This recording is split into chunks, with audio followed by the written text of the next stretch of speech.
Ms. Weber, my first question has to do with process. Now, I understand that the CCP, we have now 3 alternative plans, is that correct? Yes, sir. Okay. Explain to me the fact that, at least according to documents we have, which, by the way, are stamped confidential, I can understand why they're stamped that way, why do we have already an executed purchase for $7.5 million additional land? If the plan has not been determined, why have we already committed to a land purchase? Thank you, sir. Well, we're early in the process of developing the CCP and the NEPA process. This is still very early, and details are still being worked out, especially based on public comment.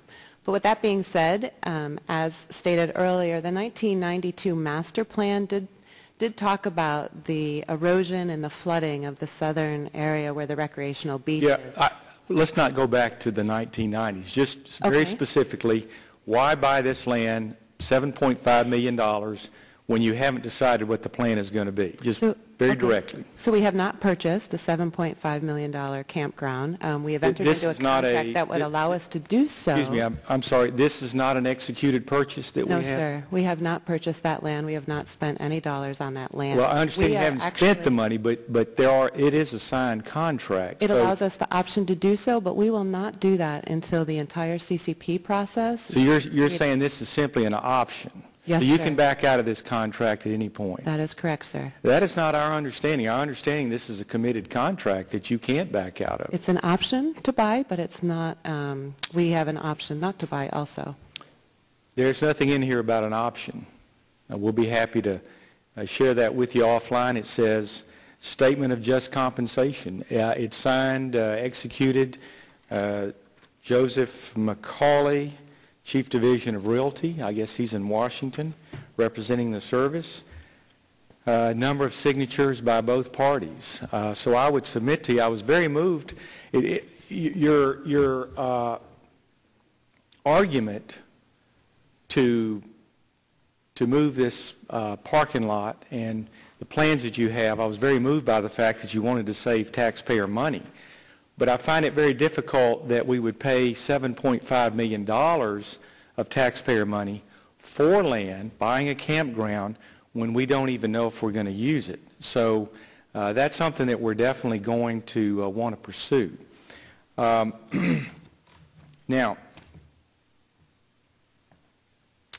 the refuge manager for Chincoteague was recently quoted that beach access is critical to maintain the economic vitality of the town of Chincoteague and the surrounding counties. What is your definition of access, and does it include a shuttle service from a remote parking lot 3 miles from the existing beach? All three alternatives, as drafted now, all have beachside parking. And the supplemental parking would just be there for days of overflow as well as emergency needs. All right. What is the size of the parking lots and the alternatives? 961, I believe, are deliberated in the first two, and 480. That's the existing, but I'm talking about the alternatives. You Yes, say there's beachside parking. How many cars would be able to park there?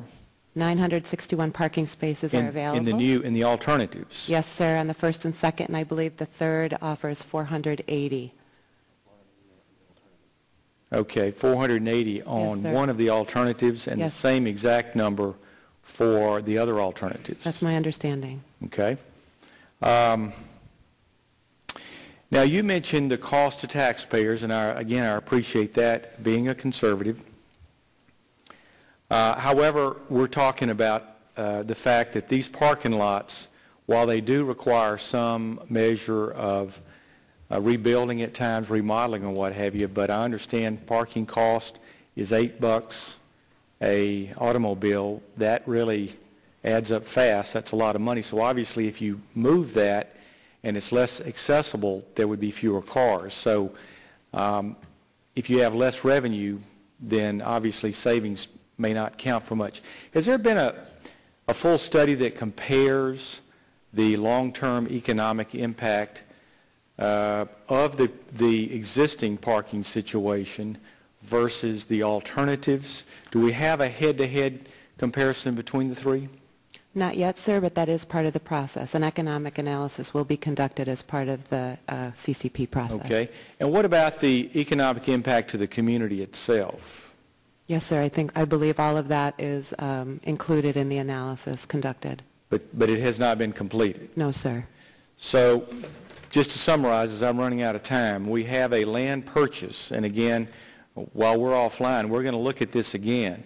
But everything about this contract, and I've dealt with a lot of contracts over a lot of years, real estate, this to me is a completely committed without escape clause. This is not a proposed contract. But we want to verify that, because if indeed this is a committed contract, this is a violation of NEPA laws. And that's a very serious violation. So that we'll definitely pursue, and we definitely would strongly suggest that we not come to any conclusion here until all of these studies, including the impact studies, have been completed. And with that, I'll yield back my time